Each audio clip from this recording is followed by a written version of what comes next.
Hello and welcome Hello. to... Hello? Hello. Hello. Hey. Alright, hello and welcome to BSI Comics Vodcast. Podcast. And I'm Adam. I'm Fletch.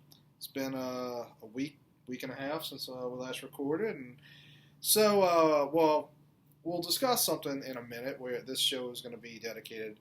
You'll see from the title, obviously, we're going to be talking about Doctor Strange. However, before we do that, we got a little event coming up. It's a big deal to us. It's kind of like our version of Small Business Saturday. It is called Local Comic Shop Day. I know a lot of you came in last year. We'll have a lot of cool books, exclusive books that are only available on that day. One of them being a hardcover of one of the best, if not the best, Doctor Strange story. I would argue it is the best. It is, if you wanted to give someone something to get them interested in Doctor Strange, The Oath is absolutely it. By Brian K. Vaughan. And Marcos Martin. Of Saga fame. Who is less famous, but an awesome artist. Interesting thing about The Oath, so that came out in, I want to say, 2009. Mm-hmm. There's a joke that goes on throughout the series. Now, this is well before there was any chance of there being a Doctor Strange movie. He is constantly referred to as Sherlock throughout the book, and he also refers to Night Nurse. If you've ever seen Daredevil, Jessica Jones, Luke Cage, you've seen any of that? Rosario Dawson. Night Nurse. What? Or Red Night Nurse. Yeah, if you're over the age of 60 and you've read Night Nurse. Hey. But Rosario Dawson essentially plays the Night Nurse, or a version of the Night Nurse, but she's another character there, so he refers to her as his Watson. But it's a cute joke, and it works for the story, but it's just interesting years later to see a sort of prescience, because obviously the person who played Doctor Strange was Benedict Cumberbatch. But we'll talk about all kinds of Easter eggs when we get into that. Right on. But Local Comic Shop Day, it's a big deal for us. It's not Free Comic Book Day where we won't have anything for free. However, it's going to be really interesting stuff. That hardcover copy of The Oath, we super limited, by the way. Yes. It's first come, first serve. We got some hardcovers of all the books. We have some hardcovers of the Rebirth special, like an artist edition of that. Limited copies, all cool stuff, all first come, first serve. So if you want to support your local comic shops, because it's important, we're a small business, and just like everybody else, we have like times are a little hard. So come on out and show your support if you love comics. And it doesn't just go for BSI, obviously. There are plenty of other stores. Is there a website where they can look up? localcomicshopday.com.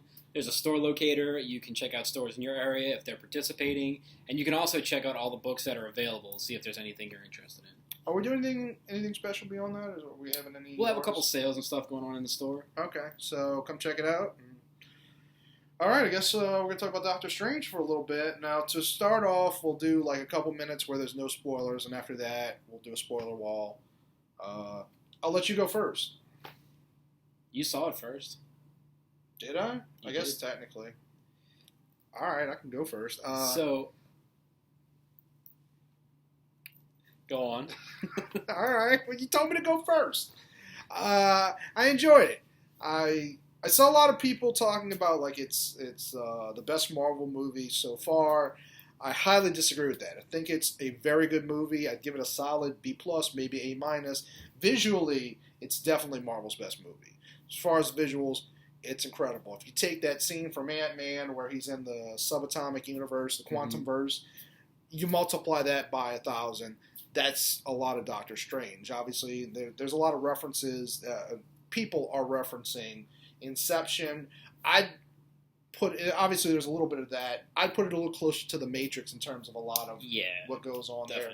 But awesome movie. Benedict Cumberbatch, I really enjoyed him. It was a little bit weird because, like, knowing his regular accent, you can kind of hear he does a good job at it, but you can kind of hear the fake American in it a little bit. But if I didn't know he was English, I probably wouldn't notice. But really good movie, very solid. Right on. Pretty much positive across the board from everyone I've talked to. Tried to keep my expectations not so high going in, just because I don't like, having it blown up like that. But I really enjoyed it, like you said. Visually, fantastic. Blown away. Benedict Cumberbatch was awesome. The effects were pretty easily could have been really hokey. I mean, magic effects and things like that. But I think they pulled everything off great. If you want a reference point, and because this isn't really a spoiler, there's. Okay, I'm going to say we didn't check in advance, so I don't know if it's still in print.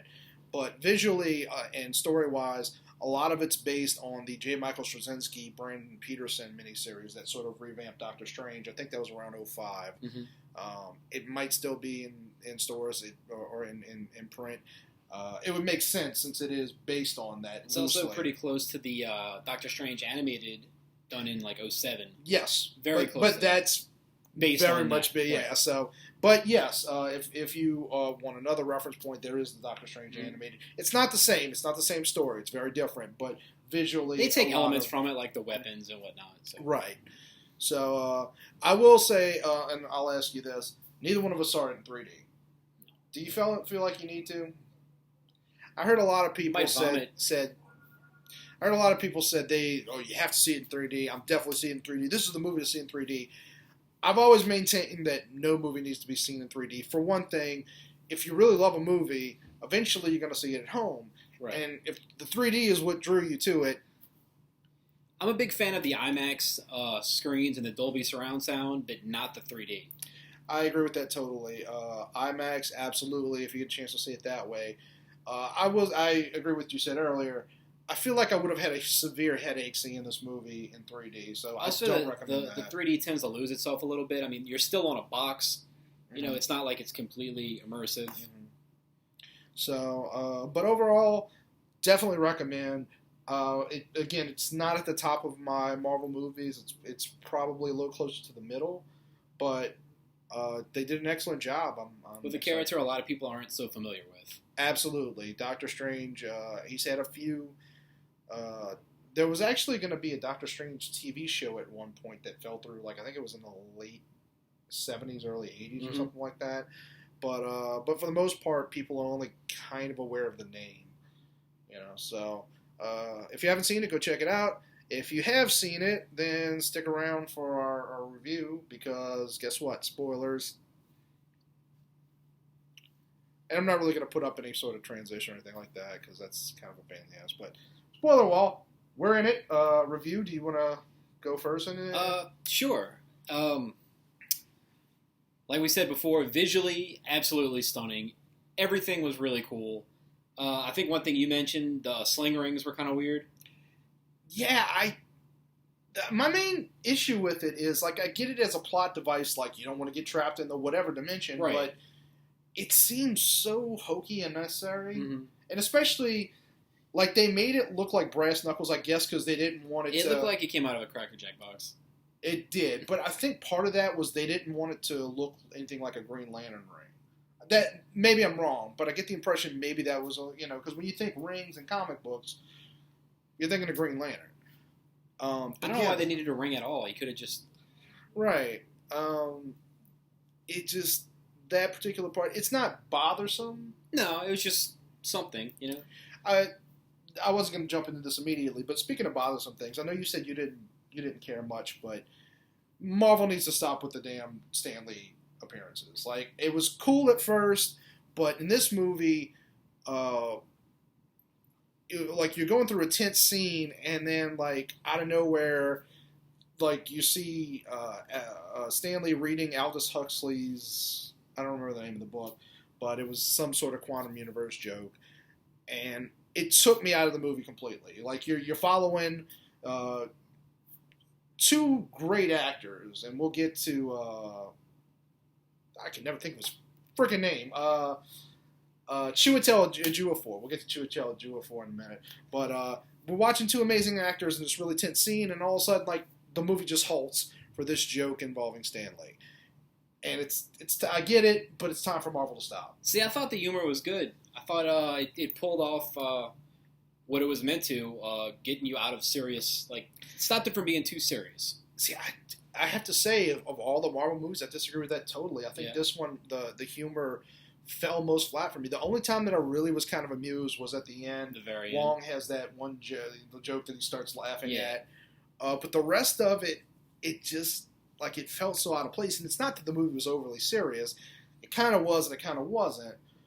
It's just that I just felt like it wasn't that funny. You know, usually Marvel movies, when they do humor, it's either cute, like the scene in Civil War where they're smirking at Cap as he gets a kiss, or it's hilarious, which is usually the Tony Stark scenes. This time I just felt like they weren't really pulling it off. And I could have just... I don't need humor in every Marvel movie as long as they have a sense of humor about the what they're doing. My biggest issue with the movie was the plot felt a little rushed. Like they jumped... You have to take a lot of things for granted, which, you know, you only have so long to tell a story. But it just happened really fast with him getting up to the mountains in Tibet. You know, he kind of walked and he's like, oh, I found this guy. You know, apparently he was healed. Let me go ask him. Hey, what happened? And he's like, oh, I was healed by these people. And yeah, the Benjamin Bratt thing, I get it, because how do you really get him out to those mountains? But it just felt like, wait, so this guy who was crippled for life from the neck down, how did he get to the mountain? He got to the mountains of Tibet? How?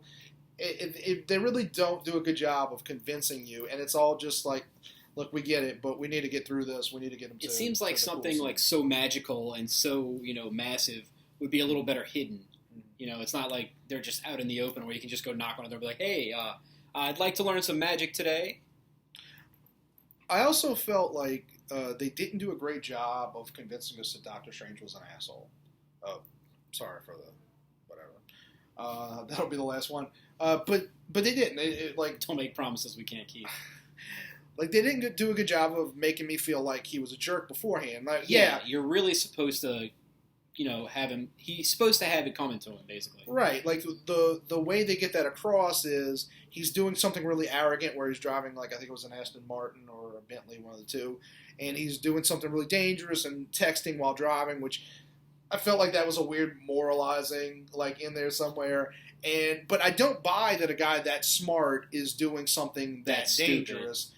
And then the most unbelievable part of the movie for me was that he survived that accident, like with just his hands messed up. Like the rest of him's fine. He doesn't have scars on his face. He just happened to destroy his hands. And I'm like, that might be the most unbelievable thing I've seen today. Maybe someone interfered and helped. Maybe so. Maybe the Ancient One was there all along. Mm-hmm. The Ancient One is my co-pilot. We need that shirt. We do need to make that shirt. Don't steal my idea. These are... I do agree with you, but these are sort of minor nitpicks. It's a little nitpicky, but... It's not... But I get it. Like, they just wanted to get to the cool stuff. And once you get to the cool stuff, it's mostly smooth sailing. Mm-hmm. I mentioned earlier Chiwetel Ejiofor, one of my favorite actors in general. And coming out of this movie, the thought going through my head was, I either need to go home right now and watch Four Brothers or Serenity, which are pretty far apart, but he's such a phenomenal actor. It actually almost bothers me that he's playing relatively a minor character in the Marvel Universe because he's so good in everything he does. Like, I kind of wanted him to play something bigger, and I don't know. Actually, he was kind of the dude that I wanted to play Black Panther before Chadwick Boseman came in, and he would have been good. You know, Chadwick Boseman was amazing.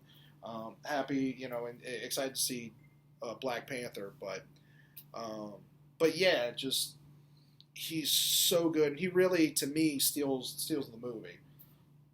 One of the biggest, I guess, surprises is we find out that the Eye of Agamotto is actually the Time Stone. Yeah, it seems pretty obvious now. I'm going to be honest with you. It didn't even occur to me. And that's a credit to the movie that I was really involved in the plot, and I wasn't really thinking about how does this connect to the larger Marvel universe. As soon as he kind of came out and he said, be careful with that, you get stuck in a time loop, I was like, oh, okay. I didn't get until the end of the movie when they showed it. I'm not concerned, but I'm wondering how they're going to kind of get out of that, because usually when Marvel does this is one of the Infinity Stones, they usually end up breaking the casing, and then, like, all right, you got the stone. So, what are they going to... The Eye of Agamotto is the Doctor Strange thing. The cloak. The cloak as well, But we've seen different versions of the cloak in the comics. Like the one he has now is sort of a robe. It's not.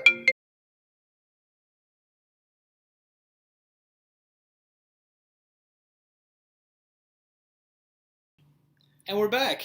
Yeah, I got a phone call. We're using Apple computer, iPhone connectivity. It's the wave of the future. Modern technology. But so we were talking about the Eye of Agamotto. Correct. And the cloak of levitation.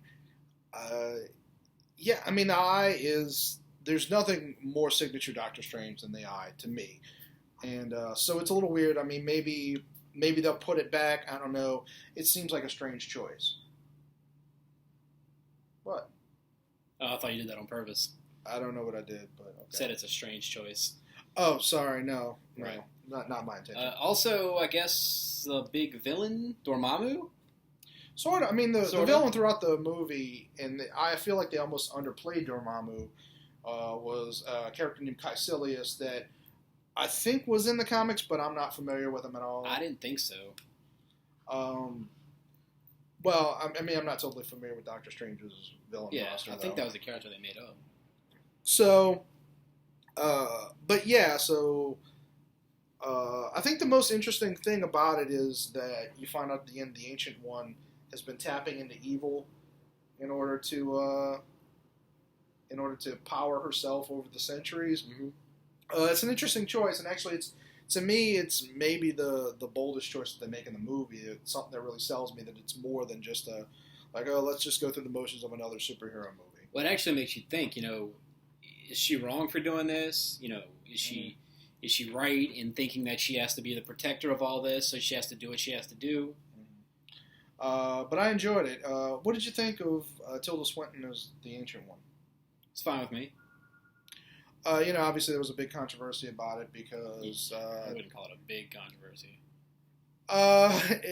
It wasn't as big of a controversy as it probably should be in this country, considering how often we hear about whitewashing, But I guess it doesn't matter if they're Asian. I could keep a straight face. But it's true, though. Yeah.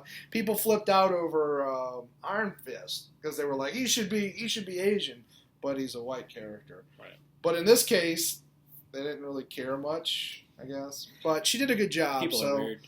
I'm okay with it. Yeah, it was fine. Mordo, awesome. That people didn't mention at all. Like I will say this: they should have changed the name because he's typically known as Baron Mordo. Right. Obviously, they didn't want to make him a Baron because that's not yet.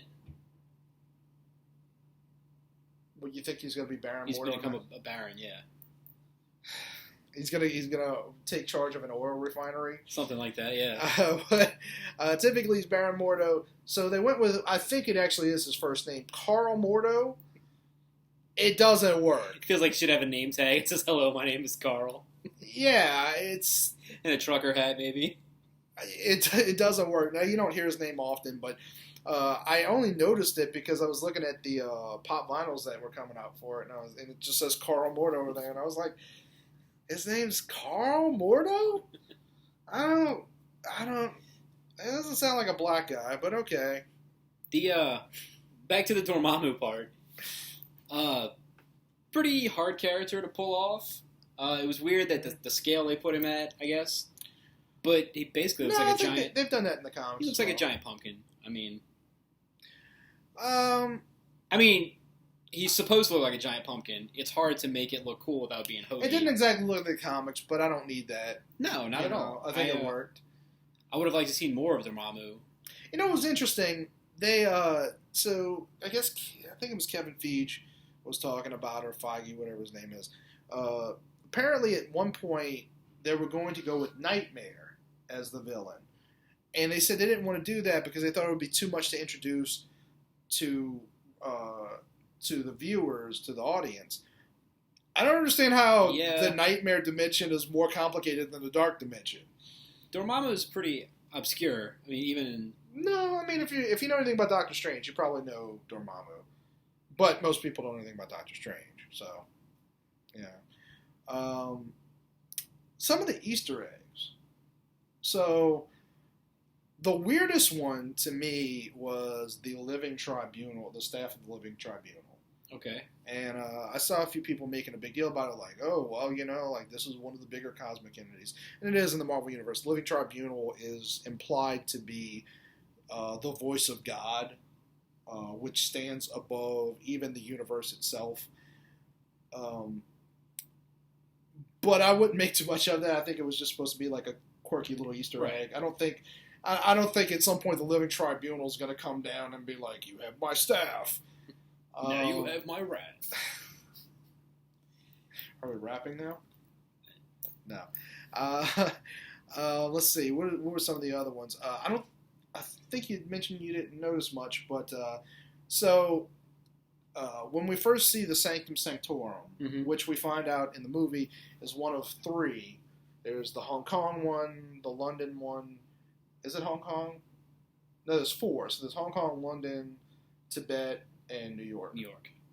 When we first see it, Strange is sort of like whisked away to it after like an explosion, and there is a sorcerer protector, or the protector of that particular Sanctum Sanctorum, which you only see it for a few minutes.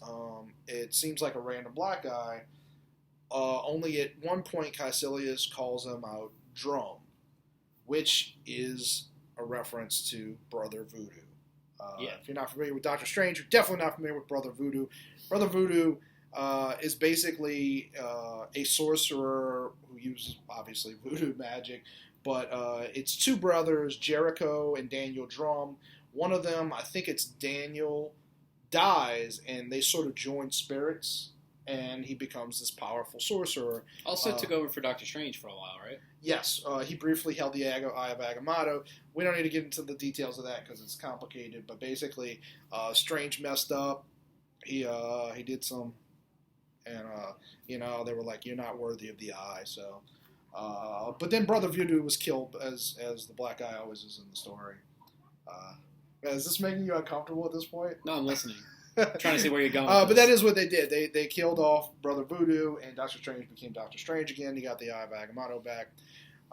But anyway, it's pretty cool. I do like that they're planting these little seeds. I would like to see Brother Voodoo in a future. Now, granted, that's kind of hard to pull off, like explaining like the spirits joining.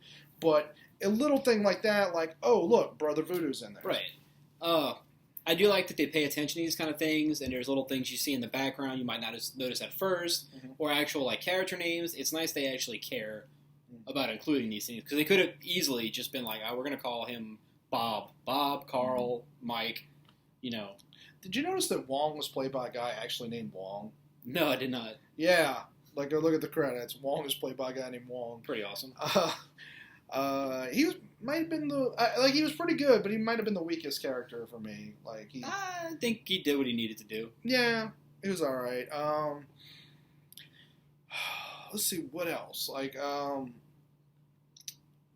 I thought some of the Matrix-y stuff wasn't, what is the Inception-y stuff wasn't necessary. Like, it was cool to look at. But at times it just felt like they were doing it just to do it. Visually it was incredible. I mean, the going to different dimensions, the teleporting people out, people hopping back in, the creation of the weapons. That could have easily just looked ridiculous. But I just feel like there were like a bunch of computer CGI guys sitting around a room with the director going, wouldn't it be cool if we just made like the walls start like shifting in on himself, like what that artist that does the different Escher, MC Escher. What if we did because that's what it was on some level, like an MC Escher type of deal. Again, cool. I'm not complaining about it, except that it just at times it just felt a little unnecessary. Yeah, overall, like I said, loved it. Highly recommend it. Story felt a little rushed, but that could just be me being nitpicky. You got anything else? I mean, I could have gone for a while, but we're good. What else you got? No, that's fine. Yeah, I enjoyed it. I do think it's overrated. I do. I thought it was solid. I look forward to the next one, but people are saying like this is the best thing Marvel's done. I don't think by any stretch of the imagination. No, it's very solid. Call it like the in between movies. And it's a good intro. I am interested, though, a while back, I guess about 2 years ago, Marvel said they were done with origin stories. And so far, That's why they didn't explain anything.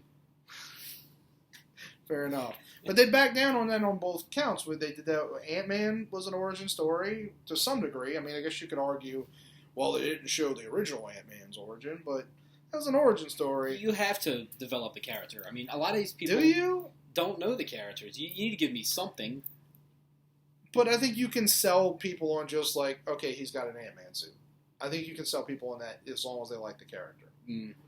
Doctor Strange, and also, I mean, we read comics. They do it all the time where sometimes there's a POV character that's not the main character. Like Doctor Strange could have been taken sort of the Ancient One's role and had like a newer character like Rachel McAdams' character who escapes me. Because she'll always be Rachel to me. Mrs. Strange. The future Mrs. Strange. No, it's future Mrs. Adam. Okay. No, anyway. Why would you take your first name? That's weird. Because I don't want people to know my last name. Oh, all I right. want people to be able to track me down.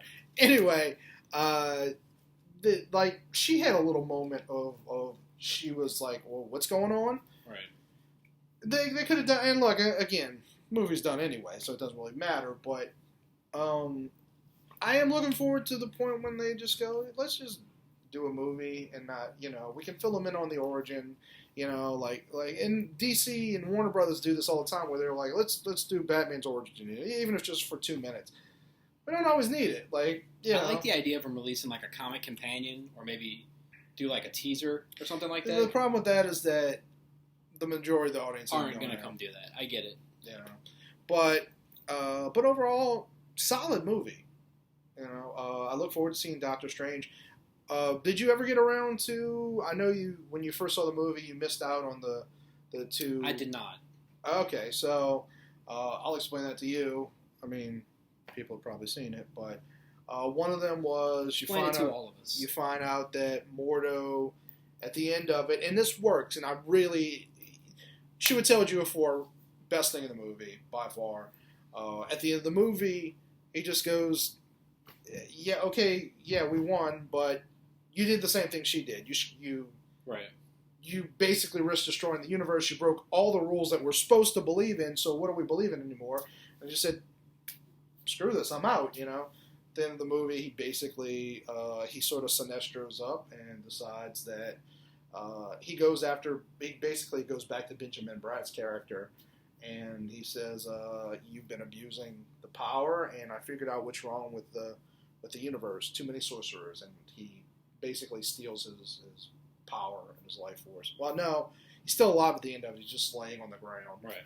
But he doesn't have magic anymore. So there's that, and then the final teaser, because Marvel's now started doing the 2 teasers. Because I guess they were like, all right, Warner Brothers, deal with this. Double encore. Right, so at the end of it, you see Thor sitting around in casual clothes, which is getting a little bit too... I don't know, it's just odd. Like, you have this character that he's very Elizabethan and what have you, and then, like, for some reason now he's just like, yeah, I stopped at the Gap, like, I'm that guy, I'm wearing Axe body spray, but he's sitting there sipping cocoa or something and explaining to, obviously it ends up being Doctor Strange, but explain to him like, yeah, we're out, we're looking, like I got my brother Loki, we're out looking for our dad. We think he's somewhere here in Manhattan, which is very confusing because at the end of the Thor 2: The Dark World, they sort of implied that Anthony Hopkins was dead. We know he's not, but we got the impression Odin was dead and that Loki took his place. But I guess they'll catch us up to it. But basically, he asks Doctor Strange for help to find Odin. So that implies that not only will we see the Hulk, which we know he's going to be in Thor 3 Ragnarok, but we're probably going to see Doctor Strange as well. So interesting. I'm a little mixed on this whole more Avengers in every movie. Mm-hmm. On some level, I do kind of like it where, and Civil War notwithstanding, I do kind of like it that they are sort of in their own thing. It's cool on a comic book level, But on some level, it just seems like, so wait, Doctor Strange is going to show up? Like, what if people didn't see Doctor Strange? Yeah. You don't need an origin story, right? All right, so... Anyway... so I guess we're done with that. Some books to recommend? All right, why don't you go ahead? Would you like me to go first? I'd like you to go first. Unless you'd like to change your mind in midstream. My book has an ad for Western Union on the back, which is very weird. Wait, say that again? I don't see the tang. Wow. Anywho, new series starting this week. Thanos, written by... Did you know that Wu-Tang Clan is not the group of people to engage in fisticuffs with? I've heard that several times. So, Thanos #1 by Jeff Lemire, art by Mike Diodato. Cool stuff. A little bit different than the current goings-on in the Marvels, where everybody's kind of in everybody's business. This is basically about Thanos handling business. Basically, Thanos has abandoned the throne. He goes and he's doing Thanos things throughout the galaxy. Decides he wants his throne back. He comes back. Whoever's sitting on it, they're eating his jelly beans. Yeah, he's not real happy about it. Stuff happens. Without ruining anything, a couple characters show up that have been involved with Thanos in the Thanos verse, I guess we shall call it.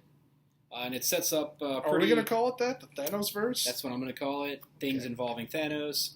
It sets up a pretty interesting tale that should be taking place about Thanos reclaiming his throne and people that don't want him to reclaim the throne and what they're going to do about it.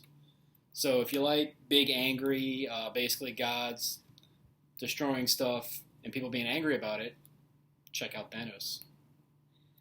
Right on. What do you have for us? The back of my comic has Marvel Tsum Tsums, which I do not understand still. So, I'm going to go ahead and recommend the second issue of Infamous Iron Man in stores. Both of these are in stores this week, obviously because we have them in our hands. But, so the cover kind of tells you everything you need to know. It's Ben Grimm versus the infamous Iron Man, also known as Dr. Doom. Obviously, there's a little more plot going on. This is the like continuing immediately after the first issue, where you're finding a little bit more about what Doom's planning to do. You're getting a good estimation of where he is, because it's a very different version of Doctor Doom than anything you've seen or read before. And I'm really digging it, and I am arguably Bendis' biggest critic. I will absolutely hammer him when it comes to when he tells a bad story, when he writes a bad comic. But certain artists like Alex Maleev and Michael Gaydos, whose Jessica Jones issue 2 also comes out this week, but I didn't read that one yet. I'm bringing that one home. Certain artists bring out the best in them, and Maleev's definitely one of them. To be fair, this is the build-up to a fight with Ben Grimm. So I don't want to mislead anyone that it's a big slobber knocker, so to speak. But excellent. I'm really interested in where they're going with this. I'm kind of buying that. Well, you get a little bit that Doom hasn't totally changed. That he's still the core of him still the same. A little superior Spider-Man-y. Yes, that's a good comparison. But it definitely is selling me on the story, and I'm really interested in seeing where it goes. But Infamous Iron Man #2 in stores today. Definitely check it out. It's probably one of the better series that Marvel's come out with in the post-now exclamation point Rocky face universe. Is that what we're calling it? I don't know. It's like the third Marvel now. But it's Marvel now. Like, when is it going to be Marvel tomorrow? Right. That you joke. That's or next. Marvel. See you next Tuesday. That joke is not what I meant to. All right. Oh, not what I. All right, so we're gonna close up shop on that one. You all should read more comics. Bye now.